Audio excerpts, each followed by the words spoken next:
Welcome to the Own It Powercast, the place to be when you get serious about making big changes and accelerating growth in your life and in your relationships.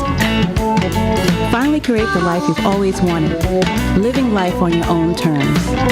Learn how to take your fear and turn it into powerful choices that will create sustained change. Now your host, Mary Baker.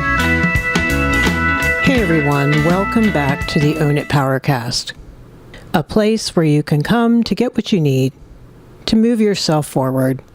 Hey, it's Mary Baker, and welcome to episode 98, Emotional Honesty, the Backbone of Healthy Assertiveness. So this month, we're going to revisit one of my favorite topics, and I think a very important topic to empowerment and the essence of owning it in the moment, assertiveness. I think assertiveness is so misunderstood.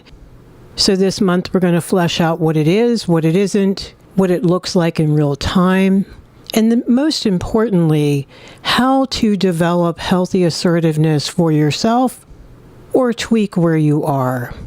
Okay, so, it's so easy to express who we really are authentically, genuinely, vulnerably, if everyone around you is like-minded in that regard and just as brave as you are. And hopefully your life is becoming one where you have at least a few folks around you to vulnerably connect with, who know you and love you anyway, or maybe because of who you are if you're lucky. I don't think we can have healthy self-esteem without assertiveness. I think those two go hand in hand.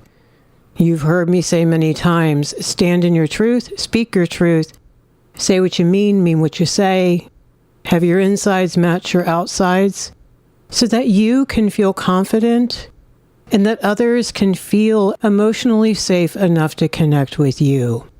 And also, what we often forget is it's usually one person who opens the door to authenticity, bravery, vulnerability, deep connection in a conversation. So whether it's you or whether you require someone else to open the door and make it safe for you, or whether even when they open the door, you can't walk through it at all. Today and the rest of this month, we're going to be talking about doing an assessment around where you truly think you are, where you struggle, why that might be the case, why a lot of that's not your fault, and what are some tools that you can use to practice becoming more assertive, more respectful, more emotionally honest and grounded in your communication with others. So this requires being brave. Remember, we've talked about all the lovely defense mechanisms we come up with are self-protective. And kids develop those for a damn good reason. Because it wasn't safe at the dinner table to share how you really feel. Or to own that you did something wrong. God forbid you made a mistake. Or were scared. Or were mad at yourself. Or were angry with a parent because they weren't acting right. To express your vulnerable needs. To grieve. But these very defense mechanisms get in the way of having healthy relationships with ourselves first and with other grown-ups who want to have a genuine, real, respectful relationship with you. So today we're going to get into an aspect of assertiveness that I call emotional honesty. Telling people what you really think, what you really feel, what you really need, what you're really struggling with, underneath it all.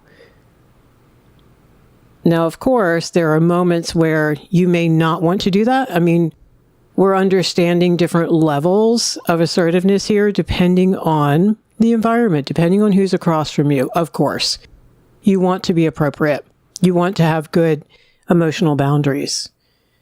But revealing the self is the only way we're going to have true connection. So being brave means risking, right? Being emotionally honest is very brave. It is so revealing. It's putting yourself out there. It's showing someone your insides. I think it's the opposite of manipulation. Because in manipulation, we put everything on the other person. Because of you, I. It's the opposite of passive-aggressive or aggressive behavior.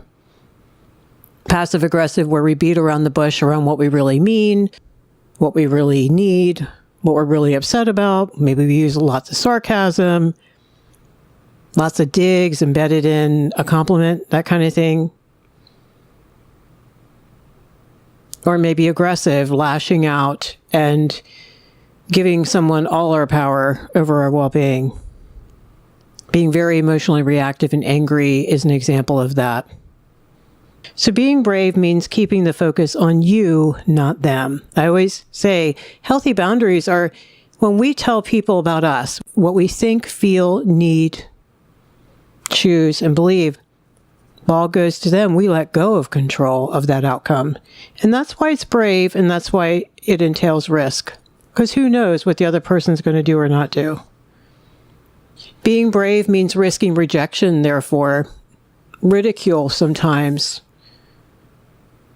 anxiety on the part of the other person because they don't know what to do with what you just said, or abandonment, either emotionally abandoning you in the moment, where they don't even acknowledge what you say or use empathy and reflect back that you make sense, or actual physical abandonment. They can't handle it and they walk. Sometimes, and the most obvious example of this is the whistleblower in the workplace, is punishment. You get punished for speaking up. You get punished for speaking truth to power. You get punished for calling someone out on something they did that was wrong. You get punished for saying no or asking for what you need. Emotional honesty requires you first to get honest with yourself. And I think this can take time and effort, along with maybe some therapy, some deep grief work, other safe people to help you open up more. It takes tons and tons and tons of practice over time. And that's mainly for, I think, a couple of things. One is desensitization to the fear that it's going to be awful and you're going to die. So we have to have experiences where it goes okay, or it goes rather well. And actually we have some, the other part is we experience maybe some good things where the other person is like, wow, I'm so glad you told me that. Or maybe they share their heart in return, and you walk away from that communication feeling more connected and bonded with them. You feel more alive, is what a lot of people share. And you feel like you make sense, and they make sense. Emotional honesty means, again, talking about you and not them. You're talking about what is really going on. Maybe you're not fine today, okay? Maybe everything isn't great today. Maybe it was yesterday until something happened this morning that was very upsetting or traumatic or scary or just annoying. But a lot of times we can become so programmed to keep it on the surface, put a smile on, tell people what they want to hear, because guess what? That keeps them from you letting them in to hurt you. Because hiding how you feel comes from fear, and that is learned, and maybe experiences when it didn't go so well. The other aspect is, what did you learn growing up? And even in your current relationships, you can assess those this month as well. I mean, like, did your family model emotional honesty? Did people own their feelings? Did they show any vulnerability, any struggle? Did they allow themselves to really express feelings? Some parents don't. They're pretty stoic because they've been through some trauma and they learned how to guard their heart. So then maybe they don't often express joy or excitement or just cracking up at something hilarious or sadness or tiredness. You know, the full range of affect, or maybe even healthy anger at times. Not to scare the kids, but just saying, guys, I'm okay. I'm just really angry about what the neighbor did yesterday, kind of thing. Or did you grow up learning passivity? Stuff your feelings. It's okay. I don't deserve to ask for what I need or to be angry. God forbid we should hold people accountable for what they did or didn't do. Or maybe lashing out, blaming others is what you heard at the dinner table. Maybe you learned how to paste the smile on and suck it up and step over it and be fine. Life isn't fair, remember? Or maybe the opposite. Your dad did nothing but yell or react over even small things. Everything was horrible. Or maybe your mom fell apart when you got mad or upset. She couldn't handle it. Not great ways for you to want to be emotional or emotionally available. Because that meant identifying with perhaps being a jerk or emotionally needy.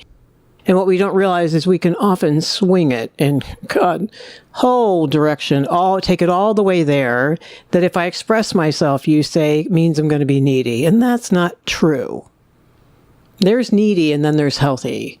There's awfulizing and then there's having a moment where you're struggling, where the rest of the week you're in pretty good mood and you're able to experience things positively. So what are some other fears that might keep us silent or emotionally dishonest? And I know that sounds like a negative term, emotionally dishonest, but I do want you to get kind of disgusted with it because it really doesn't have any great purpose in our life. There are those rare moments when you're up against a toxic person. Okay, all bets are off in terms of how you handle yourself. And no, I don't want you opening yourself up and being extremely vulnerable with them, but the rest of your life,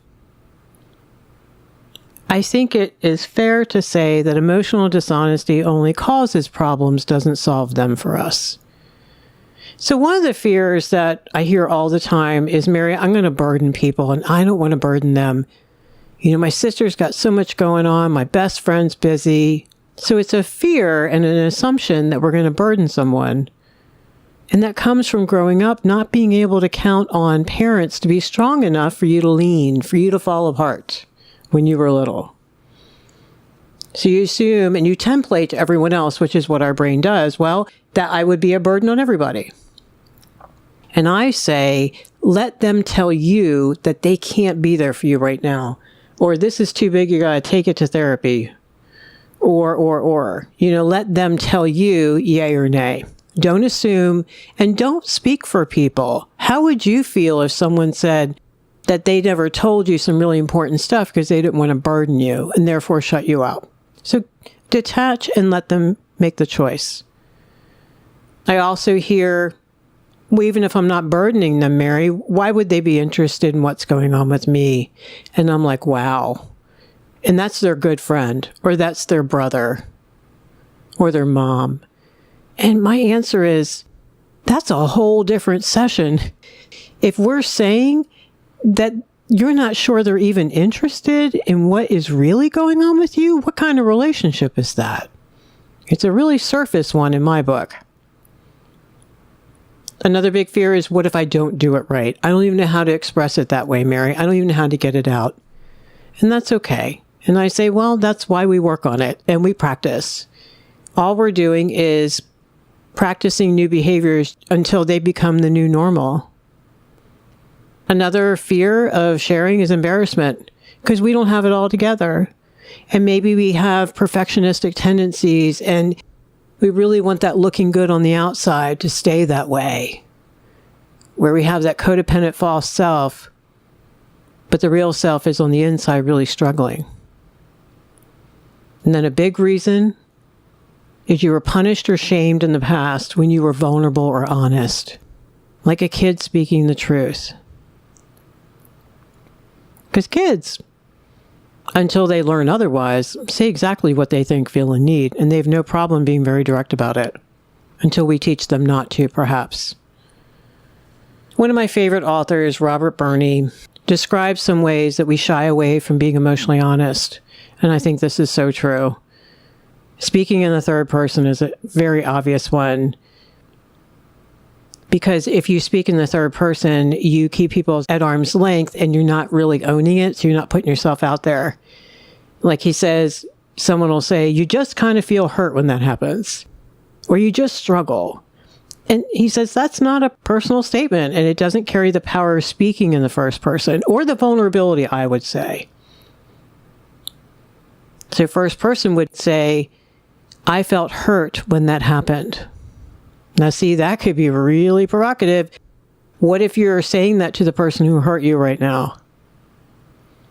So listen to yourself talk and kind of notice if you do that or notice when other people do that. Okay, and try to practice saying I, bring it back to you. Okay, wait a minute, what about me? I feel, I need, I'm struggling, I don't like, I don't want, I love. That means you're owning your feelings. The other thing that Robert says we do is storytelling. He says a lot of people tell entertaining stories to avoid feelings.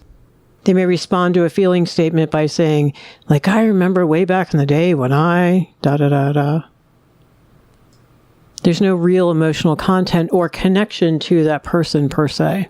They're telling you about it. They're telling you about that and them. They're not telling you about self. After years of teaching assertiveness to individuals and groups, what I learned along the way is I can give you wonderful tools about how to be assertive, how to speak, what to say, when to say it. And you'll be able to do that in a controlled environment with me, but when you get out in the real world, you won't. And so what I learned is we have to be at peace with who we're bringing to the table first before we can be assertive. And that's why I think emotional honesty is a big chunk of this, and that's why we're starting out the month talking about it. We can't lie to ourselves and be truthful to another. One of the big areas of emotional honesty, obviously, is owning and expressing your needs. And these are not wants, they're needs. And here are a few of them. And I encourage you that if you're not familiar, go online. There's plenty of lists of needs that you can tap into. And what's kind of neat is to go through and do two things. One, recognize if there are any that surprise you, like, I need that. And two, are you acknowledging them and getting them met in your life? Okay, maybe not every day, but just enough to feel satiated. So some of them are safety and security, feeling safe, having a roof over your head, not being stalked, those kinds of things, feeling safe, belongingness, having a group or people or a community to belong to. That is a big part of our identity. Another need is trust. To have some basic trust in ourselves and in at least a handful of relationships. We need to feel acceptance. We need to have some kind of achievement in our life. We all need meaning and connection. We need respect. We need to, I think, be able to respect ourselves and have people in our life where we have respect for because they earn our respect. Especially people who matter, like parents and bosses and leaders in our life. Helps us feel safe. Helps us feel guided. When you're growing up or when you're new on the job, you're modeling, you're emulating, hopefully, people that are further along the path than you. I think we need to be challenged. I think we need to be loved. I think we need to be cherished. I think we need to have boundaries so we don't feel crazy on the inside. The list goes on and on.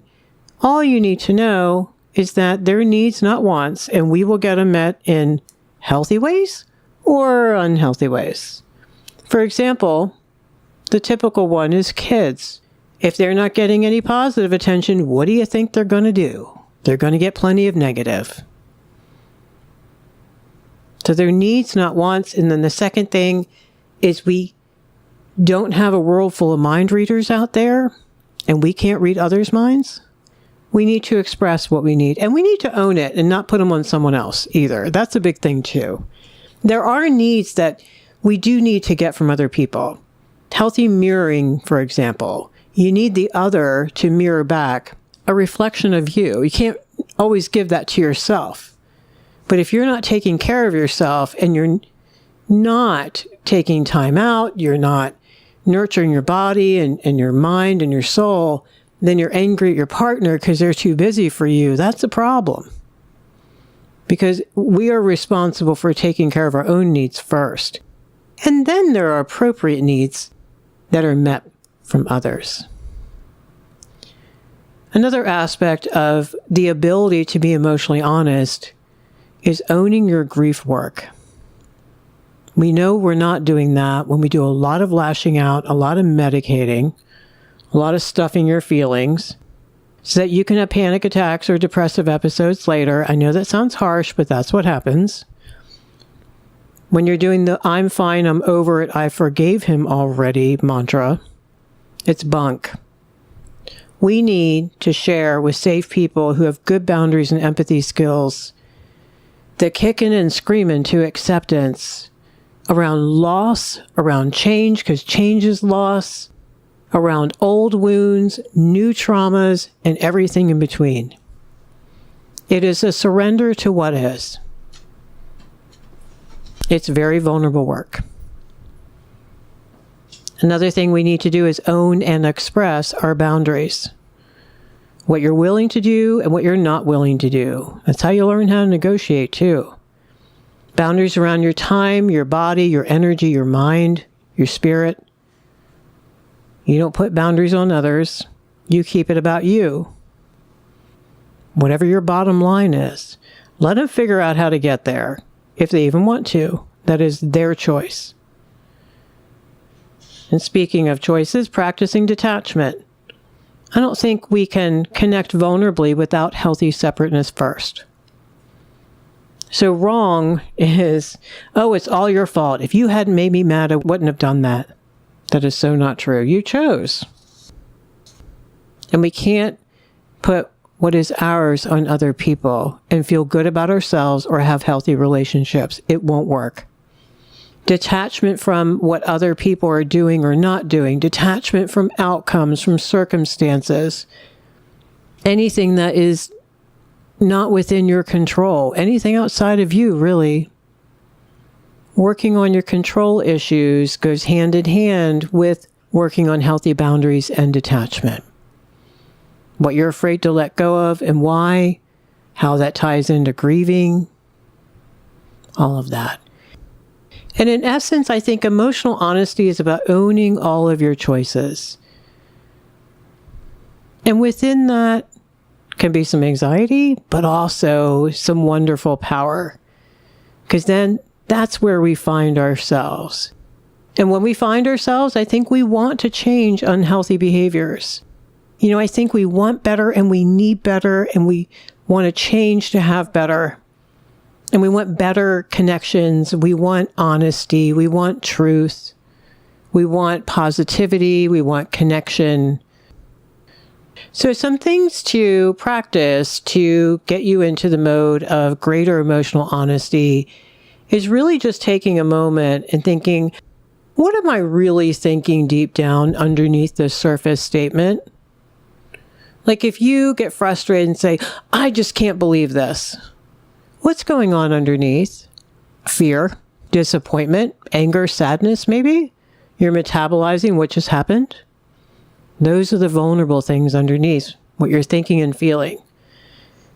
And the "I just" statement can really help you do that. I just need to feel respected.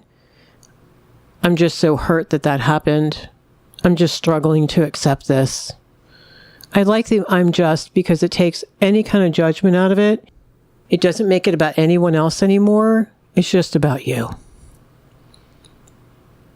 Do you take that thought or that feeling and you say, why does that make sense to me? Why is that congruent with what's going on right now? Why would anyone else feel the same way? Sometimes if you grew up in manipulative relationships where you got talked out of your reality, where you got questioned a lot or ignored when you expressed what you thought and felt, you may actually doubt that what you think and feel is valid. So you want to, at first, say, okay, if someone worth their salt were in my shoes, would they be pissed? Why? Would they be angry? Why? Would they be hurt? Why? You need that sometimes external validation first. But I want you to tell yourself, well, no wonder I'm pissed, because I want you to validate yourself as well. What are you feeling deep down? And underneath is usually fear and shame. And underneath everything is usually about us, not them. Why does that make sense? And call it. I mean, here's where, we might be a little disproportionate and awfulize, right?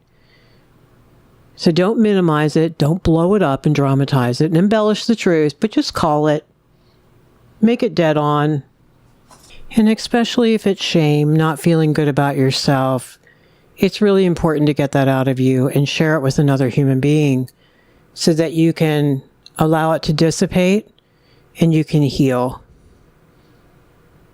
I love the phrase, share not shame, what a difference a letter makes. When we keep it within ourselves, it just festers and grows and gets embellished, and it impacts everything you think and do and feel. And that brings up another important point. We want to pay attention to what our buttons are, what our old buttons are.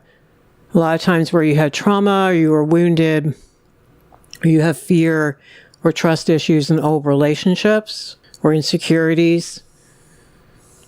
Because we want to look at how much old stuff might be being triggered by a current situation, because you want to figure out what's old or what's genuinely something you need to confront someone in front of you today about. And finally, I want you to think about what you need to do to take care of yourself. Maybe you need to speak your feelings. Maybe you need to think about what you want to say before you share it. Maybe you need to figure out what your boundaries are instead of trying to change them in your mind, or get them to be different, get them to see, get them to understand. So those are some areas that are helpful to look at and work on with safe people. Journaling is a great way too, because you're just reflecting back your truth to you on paper, and it makes it real and gets it outside of you. And here are some things to remember. Number one, it's always going to be awkward and stilted when you first start practicing this, because it takes time until you can find ways to express yourself that feel genuine to you and feel good. I like to ask clients to sit down first and write like 3 to 5 adjectives that they would like to describe how they want to come across to people and why. So you have to give this some thought. And think about history and maybe why this matters to you, because that's important too. So take a moment here and listen to some common ones and see where you might be and why. Maybe you want to be kind but firm. You want to come across as loving and confident, connecting and calm, grounded but decisive. Maybe proud of yourself, genuine, thoughtful, heartfelt, determined, honest, congruent, reliable. So those are some positive leaning ones, I think, just to get you started thinking about how you want to come across and why. Now be careful. We can do this and get into the people-pleasing mode. Well, I don't want to upset anyone and all of that. That is not what I'm talking about. Healthy boundaries are, you would come across, let's say, as kind and as loving and as emotionally honest as you could be, using an I statement, and people can still get upset. So I want you to keep the focus on you. And I want you to think about why you want to be those things. It's often how you were treated growing up or how you wished you were treated growing up that can compel you to want to come across in certain ways. Because guess what? You know what it feels like to be on the other side, to be on the receiving end. And that is something to take into account too, because no matter what our intentions are, the net effect is the net effect on the other person. And we should own that if we want to have better connections with people. So there's the net effect. We don't have control over the outcome, but we can try to have healthy control around who we want to be. Okay, so those are some positive ways you might want to be. How about the ones you don't want to be like? Some common ones is I don't want to come across as controlling or harsh, abusive, shaming, manipulative, passive aggressive, or maybe like too passive, easily swayed, a doormat. I don't want to be a jerk. I don't want to be uncaring. I don't want to be loud. I don't want to be meek either. I don't want to come across as afraid. Maybe I don't want to be reactive. I want to be proactive and responsive. All right. So those are some things I want you to think about. Maybe you're already right where you want to be, and that's wonderful. Maybe you want to tweak some things, or maybe you haven't even started this process. No matter where you are, what's cool is this just takes heartfelt work, and you can get there. It just takes practice, practice, practice. But being emotionally honest is really important. And you're probably not going to start out that way, but the more you work on it, the better you'll get. My old mentor used to say, you can't heal what isn't real, and it isn't real until you feel it. You can't do this work in your head. And you can't connect with other people really from your head. You need to feel it. You need in your heart and in your gut, and you need to sit in the shit for a while. We need to hear and we need to feel and express our deep fear, loss, joy, and pain, our wonder, our disappointment, our regret, and our yearning, and every other emotion in between all those, because that is our truth. I think being emotionally honest takes commitment. I think it takes a lot of practice, a lot of screwing it up, getting better and better at it, and incorporating it slowly into who you are. Eventually, it will be how you operate. And then, after a while, being anything else will then feel awkward and dishonest and yucky and disgusting, and you're going to want to get back quickly to being open, being vulnerable, being honest. Like down the road, let's say you're working on this and you just have a moment where you regress a little bit. Everyone does. You're going to want to walk back in the room and say, I am so sorry. I was being 5. This is what was going on for me. Because we can't heal anything that isn't vulnerable. Because if it isn't vulnerable, it isn't real. So today we talked about how a big part of assertiveness means being genuine and therefore being emotionally honest. We explored the different areas of risk, including setting limits to sharing shame. We talked about how it's the best way, but not always the easiest, nor is it always well received. Remember, mostly by people who they themselves are afraid to be open.